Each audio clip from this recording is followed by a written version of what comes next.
Hey everybody, Shawn Holsinger here from holsingersflyshop.com, bringing you another fly time video this week. But this week it's a special one for me. This week my video is the 400th episode from Holsinger's Fly Shop.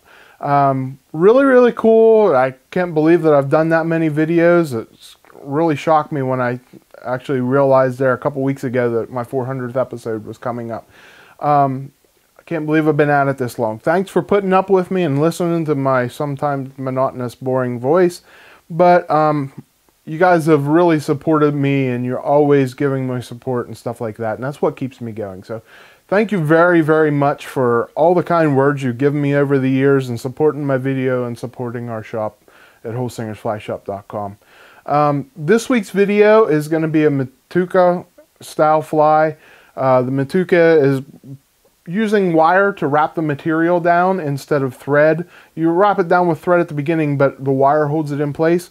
Typically the Matuka flies use a feather, but we're going to use a zonker, so a zonker strip, so we're calling this the Zonker Matuka, and it fishes really well. The one I'm going to tie on the video, steelhead season's coming, that's kind of why I chose that one to tie. Will be a nice emerald shiner color for Great Lakes guys, you know, especially the Erie guys. We have those, and steelhead love them. So I'm going to show you right now. I'm going to show you a couple color variations with the Zonker strip colors that we carry in the shop, and I just threw a couple color combinations together that you might like. So if you like one of these, I listed the Zonker color and the dubbing color there, and you can find all that at the shop. But anyways, guys, I'm going to show you the fly here in the vise and then the material list to tie it.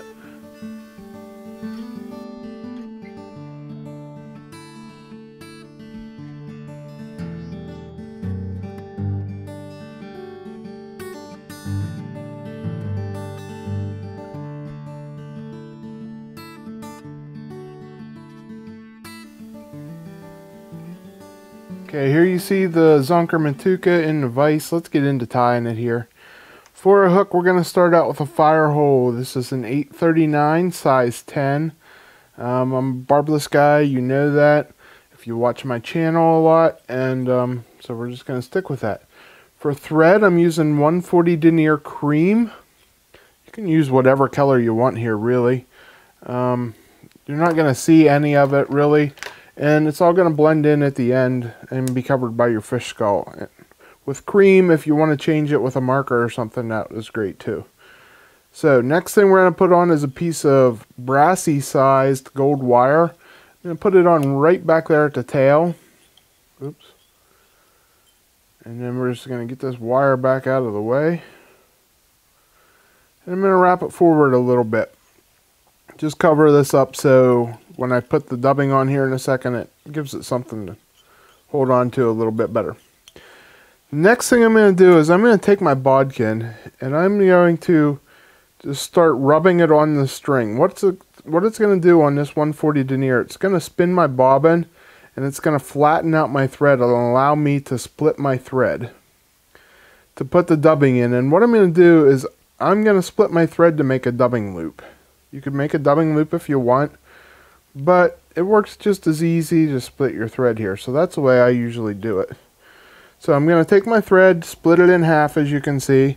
And now I took some Dub Minnow Belly, as the color Minnow Belly, and I spread it out, and you can see here I made it about an inch and a half wide.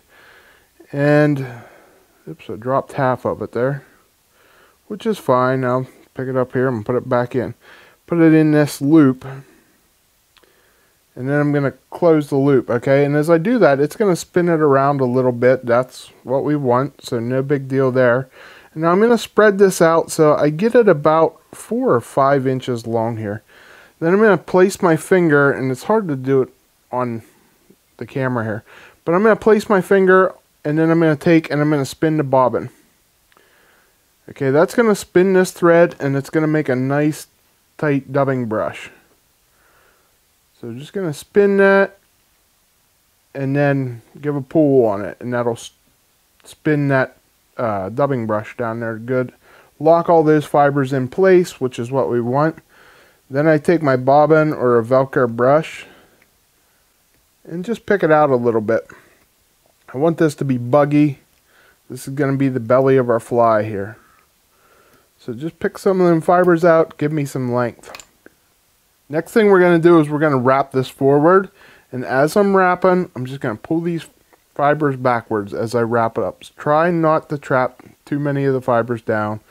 If you do, you're going to for sure. No biggie. We're going to pull them out here in a second. So keep pulling them back if you can. Wrapping it forward. Nice side by side wraps.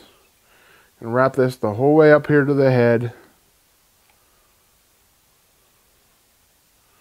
Making a kind of thick body here. And I'm going up pretty close to the eye. About a half an eye behind it. And then I'm going to wrap that in there good. And I'm even going to throw a little half hitch on here, just so my thread doesn't pop off the eye while I'm trying to do the next step. Okay, so now, like I said, you can just take your bobbin or a Velcro brush and just tease this out. And get that out of the way again. Okay, tease it out, and I actually want to kind of take and tease it downwards because I'm going to put my next step. My next step is a piece of black barred rabbit strip. This is the olive variant. And what I'm going to do is I'm just going to place it on top. The reason I'm tying this one is steelhead season's coming. And, you know, here in Pennsylvania, we have the emerald shiner up on the Great Lakes. Steelhead love them. So this would be a great emerald shiner pattern. You see me tie a lot of them, and that's the reason. So we're just going to tie that in right there at the eye. And I'm going to tie it back about an eye length, you know. Make about an eye-sized head on this. And I can build up a little bit here while I'm doing it. That's not a problem because I need to build it up just some for that head to glue on here at the end. So again, I'm going to throw a quick half hitch in there. Reason for doing that is just to secure my thread.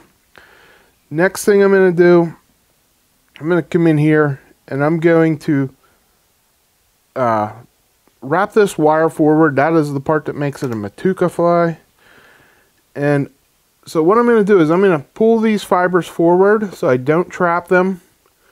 And I'm going to get one started on here. The first one's kind of the hardest. Get that first wrap on there nice and good. And then it'll stay in place. Then I just take my bodkin, tease the fibers around. So I try not to trap fibers on the top or bottom of this fly. And if I do, I just pluck them out as I go. I'm trapped a couple of those ice dub fibers on the backside here, so I'm just going to pluck them out. And just keep wrapping this forward. So this is the toughest part here, is trying not to wrap fibers. And if you do, it's fine. You can brush them out at the end. And as I do it, I'm going to kind of twist. Keep an eye on my Zonker strip on top. Trying not to let it roll around as I pull over and pull down on it. It'll tend to ride the way you're pulling. So keep an eye on that. And then I'm going to make one more wrap here before I wrap up onto the head. And again, just splitting hairs the whole way up here. Okay, I like to just take and make 2 wraps on there. Just makes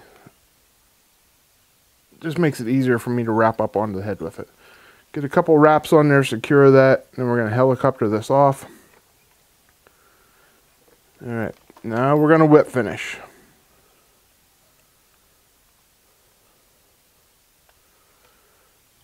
Okay, now's the time I'm going to take my brush and I'm just going to brush this out, brush these fibers, get them, make sure they're brushed out and looking good how I like it, and that is pretty good. And so I'm going to take the head, for this size 10 you can use a 3 or a 4 size mast. The 4 is a little bit big on the big side. A 3 would work fine if you want to go with the 3. go with the 3 here, but this 4 works, so I'm going to use it. So the way I'm going to put it on is I'm going to use a little bit of medium viscosity, Solarez. You can use super glue here. I like to use the medium viscosity because it hardens up quick. And I actually put a good bit on it because I need to build up a little bit on this one. So I'm just going to spin that around there, and then I'm going to slide this head on, trying my best not to get glue in the eye. Slide that head on there, make sure it's straight down the middle, and then we're just going to hit it with the light to glue it in place. And it's good if you get a little bit out the front, and kind of out of front of the eye there, just not in the eye. It fattens it up and holds it in place a little bit better. So that's nice. Once I get that glued in there, good and solid, now I'm going to glue my eyes in. For eyes, I'm just going to take a little dab of super glue, and I'm just going to drop it in the pre-made hole there for the eye. And for the eyes, I'm using the Living Eyes. This is the Fire Color. And the only thing you want to pay attention to, well, don't get ice dub fibers glued in there for one, but whatever size mask you use, if I use a size 4 mask, I'm using 4mm eyes. If I go with a size 3 mask, I'm using 3mm eyes. Just put a little drop of glue in that hole right there. Drop your eye in it and hit, oops, get that out of the way. This is the simple part, just the time consuming part.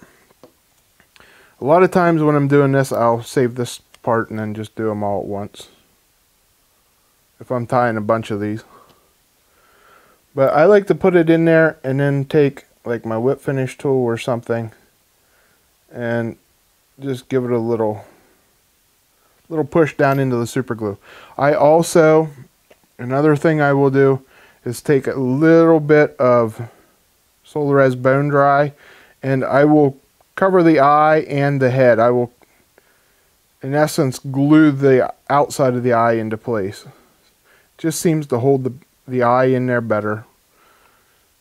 So hit that with a little bit of Bone Dry and hit it with some glue.